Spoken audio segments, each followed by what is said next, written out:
శ్రీగణేశాయ నమః. శ్రీ సరస్వత్యై నమః.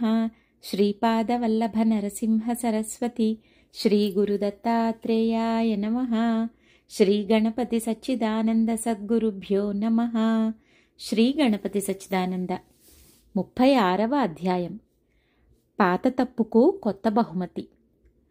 ప్రాప్నువంతి గుణినో వరాన్ బహూన్ తద్గురో జగతి నాద్భుతావహం యత్కలస్య భవతా విధీయతే శిక్షణం హి తదహో వరాయతే. శ్రీ గురుదేవా, లోకంలో మంచివారికి వరాలు దొరుకుతూ ఉంటాయి, ఇందులో ఆశ్చర్యం లేదు. మరి దుష్టులకు మీరు విధించే శిక్షే వారికి వరంగా మారిపోతోంది. ఎంత ఆశ్చర్యం! స్వధర్మం. నువ్వు క్రిస్టియన్వైతే ఇకపైన ఇంకా మంచి క్రిస్టియన్గా ఉండు అని 1967లోనే ఆర్కే స్వామిగారికి బోధించారు స్వామీజీ. ఆర్కే స్వామిగారి అసలు పేరు ఆరోగ్యస్వామి. ఆయన మైసూరు రైల్వేలో కంప్యూటర్ సెక్షన్లో పనిచేసేవాడు. హార్మోని వాయించటం ఆయనకు పక్క సంపాదన. స్వామీజీ ఆశ్రమం స్థాపించిన కొత్తల్లో హార్మోనిస్ట్ కోసం ప్రయత్నిస్తూ ఉంటే అప్పటి మేనేజర్ గారైన సూర్యనారాయణరావు గారు ఈయన్ని పిలుచుకెళ్లాడు. స్వామిగారు మిత్రుడైన సూర్యనారాయణరావు గారి మొహమాటం కోసం వెళ్ళాడు తప్పితే ఆశ్రమం మీద, స్వామీజీ మీద ఆసక్తి ఏమీ లేదు. ఆయన పట్టుదల గల క్రిస్టియన్ కావటమే అందుకు కారణం. వృత్తిధర్మంగా ఇతర చోట్లకు వెళ్తున్నట్టే ఇక్కడకు వచ్చాడు. సూర్యనారాయణరావు గారు ఈయన్ని ఆశ్రమానికి తెచ్చిన రోజున వీరు వచ్చేసరికి స్వామీజీ ఇంకా లోపలే ఉన్నారు. ఇక్కడే కూర్చోవయ్యా, ఇప్పుడే వస్తాను అని ఈయన్ని చొప్పరంలో కూర్చోపెట్టి సూర్యనారాయణరావు గారు ఎటో వెళ్ళాడు. ఆయన అటు వెళ్ళాడు, ఇటు స్వామీజీ బయటకు వచ్చారు. వస్తూనే, ఏమి ఆరోగ్యస్వామి, 6 నెలలు పట్టిందా రావటానికి? నీకోసం ఎన్ని రోజుల నుండి ఎదురు చూస్తున్నాను అన్నారు. స్వామిగారికి మతిపోతోంది. కాషాయ వస్త్రాలను బట్టి ఆయనే స్వామీజీ అని తెలుస్తోంది. కానీ ఈయనకు తను ఎలా తెలుసు? పైగా 6 నెలల కిందటే సూర్యనారాయణరావు గారు అడిగాడని, తాను ఇష్టపడలేదని ఈయనకెలా తెలుసు? ఇవాళ కూడా తలవని తలంపుగా ఇక్కడికొచ్చామే, సూర్యనారాయణరావు గారు చెప్పాడేమో అని అనుకోవటానికి కూడా లేదు. స్వామిగారు తన ఆలోచనలతో తలమునకలవుతూ ఉండగా, సూర్యనారాయణ లాక్కొచ్చాడు నిన్ను చివరికి అంటూ చెయ్యి పట్టుకుని చెరచెరా వేదిక వైపు నడిచారు స్వామీజీ. ఆ స్పర్శతో మరింత మతిపోయింది స్వామిగారికి. దానికి తోడు ఆ వేదిక దగ్గర గోవిందాచారి కూర్చుని ఉన్నాడు. గోవిందాచారి ఆ రోజుల్లో సుప్రసిద్ధ కర్ణాటక హార్మోనిస్టు. ఆయన ఎదుట వాయించాల్సి వస్తుంది కాబోల్రా దేవుడా అని స్వామిగారికి మరింత కంగారైంది. స్వామీజీ హార్మోని దగ్గర వీరిని కూర్చోబెట్టి తాను తన చోట్లో కూర్చున్నారు. ఇక జంకి లాభమే ఉంది. తనకు తెలియకుండానే, స్వామీజీ భైరవి రాగంలో ఏదైనా పాట పాడండి అన్నాడు స్వామిగారు ధైర్యం పుంజుకుని. ఈయనకు ప్రధానంగా హిందూస్థానీ రాగాలే అభ్యాసం. అది తెలుసునన్నట్టుగా స్వామీజీ పాహి పాహి గజాననా ఈ కీర్తనను హిందూస్థానీ భైరవిలో పాడారు. అద్భుతంగా వాయించాడు స్వామిగారు. తనకే ఆశ్చర్యం వేసింది. గోవిందాచారి గారు చాలా బావుందన్నాడు. అంతకుముందు గోవిందాచారి లాంటివాడు నిర్వహించిన స్థానం తాను నిర్వహించగలుగుతున్నానని ఆత్మతృప్తి స్వామిగారికి కలిగింది. గోవిందాచారి గారికి సమర్థుడు వచ్చాడని తృప్తి కలిగింది. ఇక 2-3 వారాల్లో మెల్లిగా గోవిందాచారి గారు రావటం మానేశాడు. మెల్లిగా స్వామిగారే ఆశ్రమంలో ఆస్థాన హార్మోనిస్టు అయ్యాడు. స్వామీజీ పాడడం మొదలు పెడితే స్వామిగారికి ముందు ఒళ్ళు తెలియకుండా పోతోంది. ఆ కంఠం, ఆ రాగం, ఆ విరుపు, ఆ గమకం, ఆ ఒడుపు అన్నీ స్వామిగారి హృదయాంతరాళాలలో ఇన్నాళ్లుగా గడ్డకట్టుకుని పోయి ఉన్న నాదరసమయ లోకాలను కరిగించి పొంగించి ఆయనను నిలువెల్లా ప్రవహింపచేస్తున్నాయి. ఒకరోజు స్వామీజీ పాట పాడారంటే రాత్రి 12 దాకా ఆపరు. ఒక్కో రోజు నాదమాధుర్యం తారస్థాయికి వెళితే స్వామీజీ సమాధిలోకే వెళ్ళిపోతారు. ఎంతసేపటికి తిరిగి వస్తారో తెలియదు. వదిలి వెళ్ళలేడు స్వామిగారు.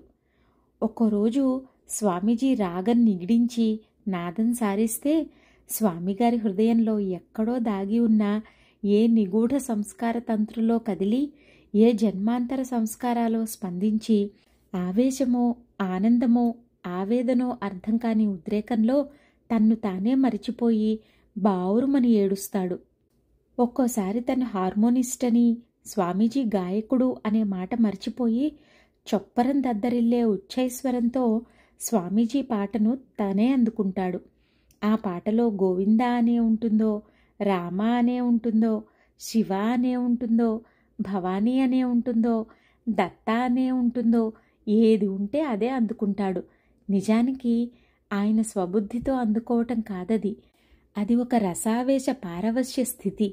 పురాతన జన్మ సంస్కారాల బుగ్గలు పొంగి నింగికి ఎగజిమ్మే నాద తాదాత్మ్య స్థితి అది. ఒక్కో రోజున స్వామీజీ ఆయన ఇద్దరే ఉంటారు. ఒక్కో రోజున ఎదురుగా మహాసభ ఉంటుంది. అది శివరాత్రి కావచ్చు, నవరాత్రి కావచ్చు, మైసూరు కావచ్చు, స్వామీజీ పర్యటనలో మరో ఊరు కావచ్చు. ఏది ఏమైనా వారిద్దరి దృష్టిలో ఎదుట ఉన్న సభకు అసలు అస్తిత్వం ఉన్నట్లే కనిపించదు. వారిదొక ప్రత్యేక లోకం. ఆయనకు సమాధే వచ్చేస్తుందో, ఈయనకు పట్టరాని శోకపు పొంగు ఎగదట్టి హార్మోనీ వదిలేసి వెళ్ళి స్వామీజీ పాదాల మీద వాలిపోతాడో ఎవ్వరూ చెప్పలేరు. రెండూ తరచుగా జరిగే పనులే. తను ఇదివరలో ఎన్నడూ ఎరుగని నాదోపాసనపై అంతస్తులు వాటంతట అవి చేతికందటంతో ఆ రుచి మరిగిన స్వామిగారికి ఇక ఇతర చోట్ల తను వాద్యం వాయించటం సాధ్యం కావటం లేదు. దానివల్ల తన పక్క సంపాదన తగ్గిపోయిందన్నది ఆయనకు అసలు చీమ కుట్టినట్టు ఉండటం లేదు. సంసారంలోనో ఆఫీసులోనో ఏదైనా చిక్కు వచ్చి తను ఆశ్రమానికి రావటం పడకపోతే ఆ రోజు రాత్రి స్వామీజీయే వచ్చేసేవారు. ఎక్కడికి? ఇంటికి కాదు, కలలోకి. చిత్రం. ఆ కలలోనే ఇది నా బాధ అని చెప్పేవాడు స్వామిగారు. ఆ మర్నాటికల్లా అది తీరిపోయేది. ఇంత ఆదరంగా చూసే స్వామీజీకి ఎన్నిసార్లు గుర్తు చేసినా ఈయన పేరు ఆరోగ్యస్వామి అని గుర్తు ఉండదు. ఎప్పుడూ ఆర్కే స్వామి అనే అంటారు. చివరికి ఆశ్రమంలో ఆయనకు ఆ పేరే ఖాయమైపోయింది. ఆ రోజుల్లోనే స్వామీజీ ఈయనకు ప్రత్యేకంగా ఉపదేశించారు. నా దగ్గరకు వచ్చినందువల్ల నువ్వు మరింత ఉత్తముడైన క్రిస్టియన్వి కావాలి. నీ ధర్మాలేవీ నీవు తప్పరాదు. క్రీస్తు ప్రభువు చెప్పిన మార్గంలో నీ హృదయాన్ని మరింత విశాలం చేసుకుని నాదోపాసన ద్వారా ఆయననే చేరు నువ్వు. నేను ఆ నాదోపాసన నీకు అందిస్తాను. స్వామీజీ ప్రోత్సాహంతో ప్రతిరోజు చర్చికి వెళ్ళటం, అక్కడ పాటలు వాయించటం వగైరా పనులన్నీ ఇతోధిక శ్రద్ధతో స్వామిగారు చేస్తూనే ఉన్నాడు. కానీ ఇలా స్వామీజీ వెంటబడి తిరగటం బంధువర్గానికి కంటగింపైంది. బంధువర్గమైతే తట్టుకోవచ్చు. భార్యతో నిత్యం యుద్ధమైపోయింది. 1973లో ఇటో అటో ఏదో ఒకటి తేల్చుకోవాల్సిన పరిస్థితి వచ్చింది. నాకు స్వామీజీ సన్నిధిలో నాదోపాసనే ముఖ్యం అని నిర్ణయించుకున్నాడు స్వామిగారు. ఆ భార్యతో తెగతెంపులైపోయింది. ఇది తెలిసిన స్వామీజీ చాలా బాధపడ్డారు.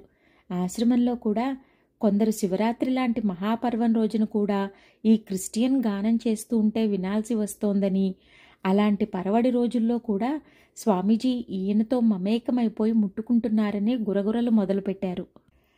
అలాంటి వారందరికీ స్వామీజీ ఒకటే హెచ్చరిక చేశారు. ఇక్కడ ఉన్నది మహా అగ్ని. ఈ స్థానానికి వచ్చిన ప్రతి జీవి పవిత్రుడే అవుతాడు.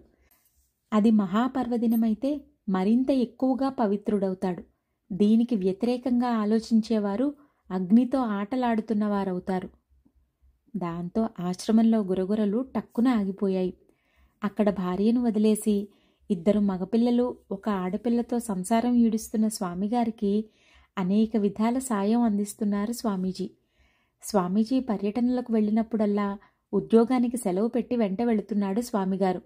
ఎంత వెంట వెళ్ళినా స్వామిగారికి స్వామీజీతో తప్పితే ఆశ్రమంతో గాని, పరివారంతో గాని, పూజలతో గాని, చివరకు స్వామీజీ మహత్తులతో గాని సంబంధం లేదు. ఆయన ఎవరితోనూ మాట్లాడడు. పలకరిస్తే ఒక నమస్కారం పారేసి ఒక నవ్వు కొద్దిగా వడ్డిస్తాడు. ఆ పైన రెండో మాట సాగదీస్తే, మీ పని మీరు చూసుకోండి, నాకు వేరే పని ఉంది అని చెప్పేస్తాడు. ఆయనకు ఎవరి మెప్పుకోలు అక్కరలేదు. ఎవరి అభిప్రాయాలు అక్కరలేదు, ఎవరి ఆదరణ అక్కరలేదు, ఎవరెన్ని తిట్టుకున్నా మారుపేర్లు పెట్టుకున్నా కూడా లెక్కలేదు. స్వామీజీ ఆయన మీద ఈగ వాలనియ్యరు. ఆశ్రమంలో పరివారం అంతటికీ ఆయనంటే ప్రత్యేక గౌరవం.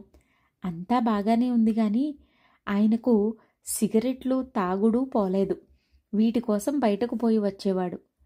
ఒక రోజున స్వామీజీ ఏకాంతంగా పిలిచి, నీకు ఊపిరితిత్తులు దెబ్బతినబోతున్నాయి, నీ దురలవాట్లు మానేస్తే మంచిది అన్నారు. అంతకు ముందు నుంచే ఆ ఆలోచన ఉంది గాని మానబుద్ధి కావటం లేదు. ఇప్పుడు స్వామీజీ నోటంబడి ఆ మాట వచ్చేసరికి ఒక నెల రోజుల్లో అన్నీ ఎగిరిపోయినాయి.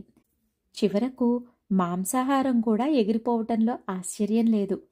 ఆ పిల్లలు కూడా మానేశారు. ఈ కారణం వల్ల వాళ్ళు బంధువుల ఇళ్లకు వెళ్లటం కూడా మానుకున్నారు. ఇక ఇప్పుడు స్వామిగారికి ఒకటే దృష్టి. స్వామీజీ పాడాలి, తను వాయించాలి. స్వామీజీ ప్రాక్టీస్కు పిలిస్తే చాలు, అంతులేని సంతోషం. స్వామీజీ పాట పాడని రోజున తెరలు తెరలుగా దుఃఖం, ఆయన మీదే కోపం. స్వామీజీ రాముడు, తను ఆంజనేయుడు.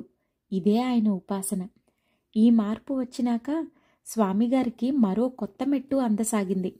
స్వామీజీ ఏదైనా కొత్త పాట, కొత్త రాగం పాడే ముందు ఈయనకు చెప్పటం తగ్గించారు. ఉన్నట్టుండి ఆయన పాట మొదలెట్టేస్తారు. ఈయనకు వేళ్లు కదిలించేది తను కాదు అని తెలుస్తూనే ఉంటుంది, కానీ వేళ్లు కదిలిపోతాయి. ముందుగా ఇద్దరూ కలిసి అభ్యాసం చేసిన పాటల కన్నా చాలా మెలకువగా స్వామీజీ పాటను అనుసరించి ఈయన వాద్యం సాగిపోతుంది. ఈ అనుభవం వస్తున్న కొద్దీ ఈయనలో భక్తిభావం మరింత రూఢం కాసాగింది. క్రమంగా ఒక నిశ్చయానికి వచ్చాడు స్వామిగారు. స్వామీజీకి క్రీస్తుకి తేడా లేదు నా దృష్టిలో. నేను చర్చిలో వాయిస్తాను, ఆశ్రమంలో వాయిస్తాను. ఈ సంగీతమే నా దేవుడు. ఇంతకన్నా ఎక్కువ ఐశ్వర్యం నాకు వద్దు. స్వామీజీ పాటలు ప్రపంచవ్యాప్తంగా ప్రచారం కావాలి. నాకంతే కావాలి. నాకదే చాలు. ఆర్కే స్వామి గారిలో ఈ దృష్టి పెరుగుతున్న కొద్దీ స్వామీజీలో తన పాటలు ఎల్పి రికార్డులుగా చేయించాలని సంకల్పం పెరగసాగింది. ఫలితంగా 1973 చివర్లో స్వామీజీ కీర్తనల ఎల్పి రికార్డు దివ్యనామ సంకీర్తన అనే పేరుతో బయటకు వచ్చింది. స్వామిగారు దానికి తన శరీరంలోని ప్రతి అణువు కదిలించి పనిచేశాడు. ఆ ఎల్పి రికార్డు వల్ల స్వామిగారు ఆశించిన రీతిగానే స్వామీజీకి అఖండమైన కీర్తి లభించింది.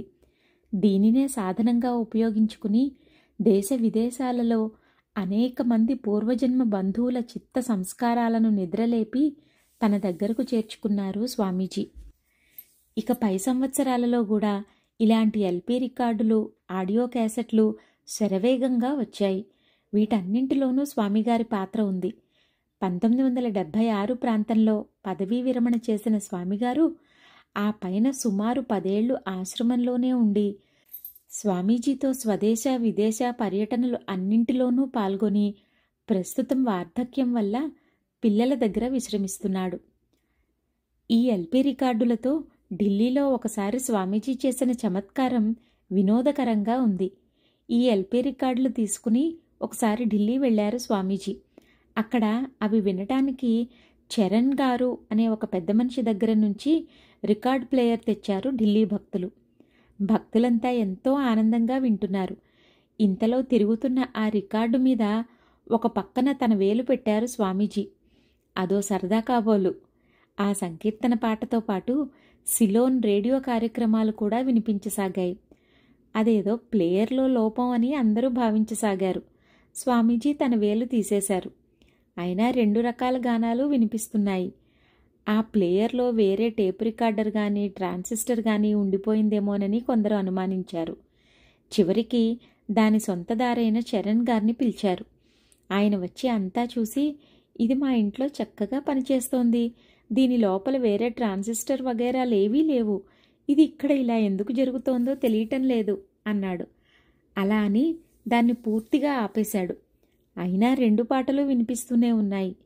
అప్పటికి గాని అదంతా స్వామీజీ ఆట అని ఎవ్వరికీ అర్థం కాలేదు.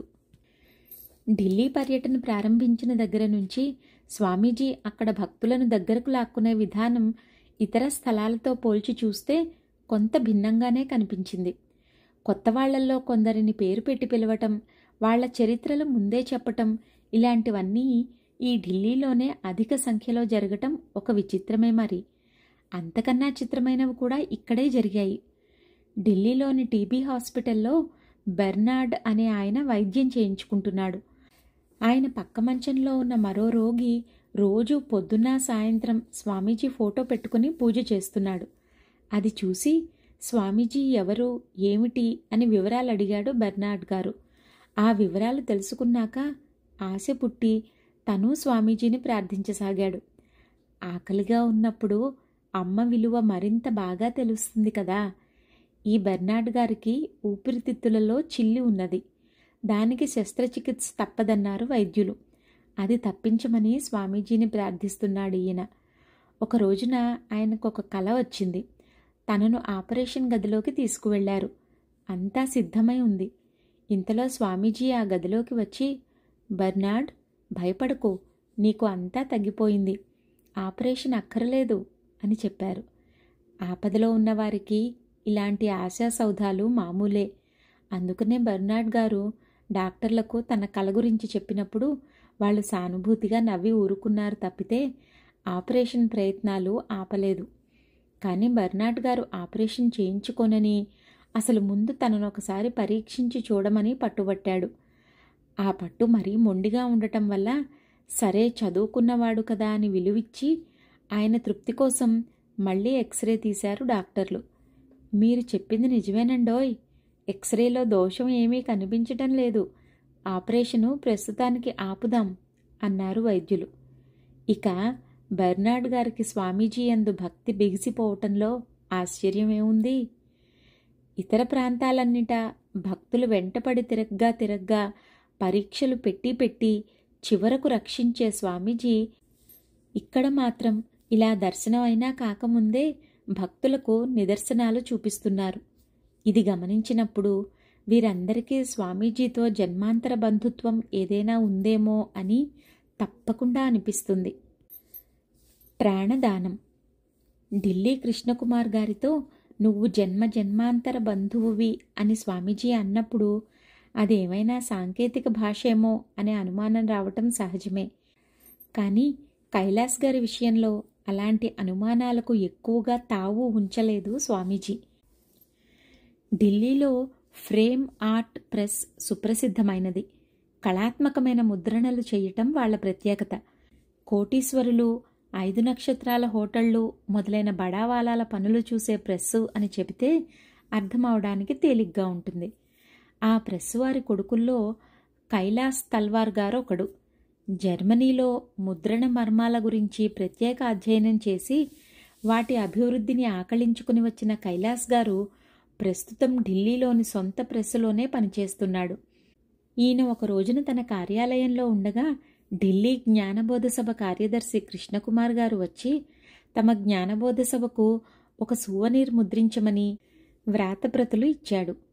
అది అక్టోబర్ నెల చివరి ప్రాంతం. ఫిబ్రవరి లోపల ముద్రణ కావాలని, ఫిబ్రవరిలో మైసూరులో జరిగే శివరాత్రి ఉత్సవాల్లో దాన్ని ఆవిష్కరించాలని కృష్ణకుమార్ గారు చెప్పాడు. కొద్ది నిమిషాలు ఆలోచించి కుదరదని చెప్పేశాడు కైలాస్ గారు. కృష్ణకుమార్ గారు చాలా నొచ్చుకుని తన కాగితాలు తీసుకుని వెళ్ళిపోయాడు. ఆయన తన మోటార్ సైకిల్ క్యారియర్లో ఈ కాగితాలు పెట్టుకుని బండి స్టార్ట్ చేయటంలో ఏదో కాగితం కింద పడిపోయింది. అది కైలాస్ గారి కంటపడ్డది. ఆయన కాగితం ఆయనకిచ్చేయరా అని పనివాణ్ణి పంపించాడు. కానీ అప్పటికే కృష్ణకుమార్ గారు వెళ్ళిపోవటం వల్ల ఆ పనివాడు దాన్ని తెచ్చి కైలాస్ గారికిచ్చాడు. అదేదో ఫోటో. ఏదైతే మనకెందుకు, ఆయన మళ్ళీ వస్తే ఇచ్చేద్దాం అని తన డ్రావర్లో పడేసుకున్నాడు కైలాస్ గారు. అప్పటికి మధ్యాహ్నం 1 గంట అయింది. సాయంత్రం 5 గంటల ప్రాంతంలో తన డ్రావర్ సర్దుకుంటూ కృష్ణకుమార్ గారి ఫోటో బయటకు తీసి యథాలాపంగా దాని వంక చూశాడు. చూసినవాడు ఒక్కసారి తుళ్ళిపడ్డాడు. అవును, ఇది నిజంగా ఆశ్చర్యకరమైన విషయమే. సరిగా ఇదే వ్యక్తిని 15 రోజుల కిందట కలలో చాలా చాలా స్పష్టంగా చూశాడు కైలాస్ గారు. 25-30 ఏళ్ల ప్రౌఢ యవ్వనంలో ఉన్న కైలాస్ గారికి అనురాగ్ అనే 7 కూతురు ఉంది. ఒక రోజున తనను తన ముద్దుల కూతుర్ని ఎవరో చంపబోతున్నట్టు ఆయనకు కల వచ్చింది. హంతకులు కత్తులు బాకులు పట్టుకుని వెంటబడుతున్నారు. విద్యార్థి దశలో అథ్లెటిక్స్లో అనేక బహుమతులు సాధించుకున్న కైలాస్ గారు పిల్లనెత్తుకుని ప్రాణభయంతో పిక్కబలం కొద్దీ పరిగెడుతున్నాడు. కొంత దూరం వెళ్ళాక ఒక గుడి వచ్చింది. కైలాస్ గారు ఆ గుళ్ళోకి పరిగెత్తాడు. అక్కడ అర్చకుడు ఈయన్ని చూడంగానే 100 రూపాయలు ఇస్తాను, పిల్లనిచ్చెయ్యి అన్నాడు. అమ్మో, తన ప్రాణానికి ప్రాణం, తన కూతుర్ని అమ్ముకుంటాడా తను? ఇవ్వనని చెప్పేసి ఈ అర్చకుడు కూడా హంతకుల మనిషే అనుకుని మళ్ళీ అక్కడి నుంచి పరిగెత్తాడు కైలాస్ గారు. అలా ఒక 1/2 ఫర్లాంగు పరిగెత్తేసరికి రోడ్డు పక్కన ఒక ఇంటి ప్రహరీ గోడ మీద ఒక స్వామీజీ కనిపించారు. నల్లని గడ్డాలు, ఎర్రటి బట్టలు ఉన్న ఆ స్వామీజీ కైలాస్ గారిని చూసి నవ్వుతున్నారు. ఆ నవ్వు మామూలు నవ్వు కాదు. దేశంలోనూ విదేశాలలోనూ కూడా కైలాస్ గారు చాలామందిని చూశాడు. ఎక్కడా తనకు ఇలాంటి నవ్వు తగలలేదు. ఆ నవ్వులో ఏమి ఉందో చెప్పలేడు గాని ఆ నవ్వు వల్ల ఒళ్ళు మరిచి పులకించిపోయే ఆనందం కలుగుతోంది. అలా నవ్వుతున్న ఆ స్వామీజీ కళ్ళల్లోనూ ముఖంలోనూ సరిగా వివరించనలవి కాని కాంతులేవో మిరిమిట్లు గొలుపుతున్నాయి. తన భయం మరిచిపోయి అటే చూస్తున్నాడు కైలాస్ గారు. ఆ స్వామీజీ కూడా వచ్చి తన పక్కన కూర్చోమని చేత్తో సంజ్ఞ చేస్తున్నారు. ఎందుకు కలిగిందో తనకే తెలియదు. ఈయన మనని రక్షిస్తాడు అని ఆలోచన కలిగింది కైలాస్ గారికి. తన పక్కన కూర్చోమని స్వామీజీ మళ్ళీ సంజ్ఞ చేస్తున్నారు. పైగా ఏమీ జరగదు, భయం లేదు అని అభయం ఇస్తున్నారు. ఈ మాటు కైలాస్ గారికి గుండెదడ దిగిపోయింది. ముఖం వికసించింది, హృదయం ద్రవించింది, భక్తి జనించింది. ఒక విధమైన కృతజ్ఞత విశ్వాసము కలిసిన ఆర్ద్రతాభావంతో వినయంగా ఆ స్వామీజీ కేసి మరింత ముందరికి నడుస్తున్నాడు కైలాస్ గారు. అంతే, కల చెదిరిపోయింది, మెలకువ వచ్చేసింది. కల చిన్నదే కానీ భయంకరమైనది. అంతమంది హంతకులు కత్తులతో కటార్లతో వెంటబడితే ఎంత దడ, ఘోరం ఆ భయం. కానీ కైలాస్ గారికి ఆ ఘోర భయం కొద్ది నిమిషాల్లోనే ఎగిరిపోయింది. ఆ ఎర్రబట్టల స్వామీజీ ఎవరో గాని ఆ దృశ్యం ఎంత స్పష్టంగా కనిపించిందో. ఆయన నల్లటి మనిషి, ఆ గడ్డాలు అంతకన్నా నలుపు. కానీ ఆ ముఖంలో కాంతి, ఏమి కాంతి అది! ఆ కళ్ళల్లో మరీనూ. అవన్నీ అలా ఉంచు, ఆ నవ్వు. కలంటే కేవలం మన ఊహే అంటారు. అంత అందమైన నవ్వును ఊహించటం తన వల్ల ఎలా సాధ్యమైంది? కల చెదిరిపోయినా ఆ నవ్వు కైలాస్ గారి కళ్ళ ఎదుటి నుంచి చెరిగిపోవటం లేదు. ఉండబట్టలేక తన వింత కల గురించి తన భార్య మధుగారికి చెప్పాడాయన. ఆవిడ చదవటం మనస్తత్వశాస్త్రం చదివింది గాని ఆవిడ మనస్సు మాత్రం మరీ శుతిమెత్తన. ప్రతి విషయం గురించి దీర్ఘంగా ఆలోచించి లోతుగా నొచ్చుకునే స్వభావం ఆమెది. ఈ స్వభావానికి తగ్గట్టు ఆవిడకు వివాహం కాకముందే ఒక జ్యోతిష్కుడు నీకు బాల్యంలోనే వైధవ్య యోగం ఉంది అన్నాడు. దాంతో బెంబేలెత్తిపోయి వైధవ్య యోగం తప్పించుకునేందుకు వివాహమే చేసుకోరాదనుకున్నదామె. కానీ ఆమె తల్లిగారి గురువుగారు ఒక సిద్ధపురుషులు వివాహం చేసుకోమని సలహా చెప్పటం మూలాన వివాహం చేసుకుంది. వివాహమైన కొత్తల్లోనే కైలాస్ గారు నడుస్తూ ఉంటే ఒక అపరిచిత వ్యక్తి, బైరాగి లాంటి వాడొకడు 6 నెలల్లో నువ్వు మరణిస్తావు, జాగ్రత్త అని హెచ్చరించాడు. తల్వార్ల కుటుంబం అంతా పూర్తిగా దైవభక్తులు కాకపోయినా దైవ వ్యతిరేకులు మాత్రం కాదు. ఎప్పుడైనా ఒకసారి సరదాగా ఏ పూజో చేయించుకోవటం, ఎవరైనా సిద్ధపురుషులున్నారంటే నాజూకుగా ఓసారి దర్శించటం, దర్జాగా ఓ చిన్న దానం చేయటం, ఇంతమాత్రం ఉన్నవారే. సాధువుల్లో మహాత్ములు ఉంటారని, వాళ్ళు భూత భవిష్యత్తులు చూడగలరని తెలుసు. అందువల్ల ఉన్నట్టుండి బైరాగి ఒకడు ఈ జోస్యం చెప్పేసరికి సహజంగా ధైర్యశాలే అయినా కైలాస్ గారు కొంచెం బెదిరాడు. మధుగారు లోపలే మరింత కంగారు పడసాగింది. ఈ 2 సంఘటనలకు తోడు ఇప్పుడు హత్యాసూచకమైన కల వచ్చిందనేసరికి దంపతులిద్దరికీ మనస్సు కొంత గందరగోళంగా ఉంది. అయితే కైలాస్ గారు దాన్ని త్వరలోనే మరిచిపోయాడు. కానీ మిరుమిట్లు కొలిపే ఆ స్వామీజీ ముఖం మాత్రం మరపు రావటం లేదు. సరిగా ఆ ముఖమే ఇప్పుడు ఈ ఫోటోలో ఉంది. అది ఆశ్చర్యం కాదా మరి? ఓహో, మనకు కలలో కనిపించింది ఈ మైసూరు స్వామీజీ అన్నమాట. ఎవరయ్యన? ఈయన వివరాలేమిటి? ఈయన మన కల్లోకి ఎందుకు వచ్చారు అని పరిపరి విధాల మనస్సు ఎంతసేపటికి ఆ స్వామీజీ వైపే లాగుతూ ఉండేసరికి విసుగెత్తి కృష్ణకుమార్ గారి ఇల్లు వెతకాలని కారేసుకుని బయలుదేరాడు కైలాస్ గారు. ఇల్లు తేలిగ్గానే దొరికింది. జరిగిన సంగతి ఆయనకు చెప్పగా ఆయన మరికొన్ని ఫోటోలను తెచ్చి చూపాడు. అయితే అవన్నీ తెలుపు నలుపు ఫోటోలే. తనకు వచ్చిన కళ రంగుల కళ. అందులో చూసిన ఆ తేజోమయ స్ఫురద్రూపంతో పోలిస్తే ఈ నలుపు తెలుపు ఫోటోలన్నీ వెలవెలబోతున్నట్టున్నాయి కైలాస్ గారికి. ఎంతకు తృప్తి కలగటం లేదు. ఈయన అసంతృప్తి చూసి బాలగారింటికి వెళితే మరికొన్ని ఫోటోలు దొరకవచ్చునని చెప్పి కృష్ణకుమార్ గారు ఆ అడ్రస్ ఇచ్చాడు. కైలాస్ గారు అక్కడికి వెళ్ళాడు. ఆవిడ చాలా ఫోటోలు చూపించింది. అయినా తృప్తి కలగలేదు. కానీ ఈ 2 చోట్ల ఫోటోలతో పాటు మరికొన్ని విశేషాలు తెలిసాయి. దాంతో మనస్సులో మెల్లిగా స్వామీజీ మీద కొంచెం విశ్వాసం మొదలైంది. ఆ విశ్వాసానికి మొదటి ఆకుగా తను అంతకుముందు నిరాకరించిన సువనీర్ ముద్రణ చేయటానికి కైలాస్ గారు అంగీకరించాడు. ఆ సువనీర్లో స్వామీజీని గురించిన వివరాలు చదివితే గగుర్పాటు పుట్టించే మహత్తులు అనేకం ఉన్నాయి. ఆశ్రమ శాఖల నిర్మాణానికే గాక ఆశ్రమ ప్రచురణల విస్తరణానికి కూడా దారి చూపిన వారు విద్యావంతులైన ఢిల్లీ భక్తులే. అప్పటికే 2 సువనీర్లను ఇంగ్లీష్లో ప్రచురించి స్వామీజీ చరిత్రను రాష్ట్రేతర దేశేతర ప్రజలకు మొదటిసారిగా అందించిన పుణ్యం వారికే దక్కింది. ఇప్పుడు ఈ 3వ సువనీర్లో ఆశ్రమం యొక్క వివరాలన్నింటితో సహా అనేక మహత్తులను కూడా చేర్చి ఎంతో సుందరంగా తయారు చేశారు ఢిల్లీ భక్తులు. దీని ముద్రణ నెపంతో అవన్నీ కైలాస్ గారికి పూర్తిగా వంటబట్టినాయి.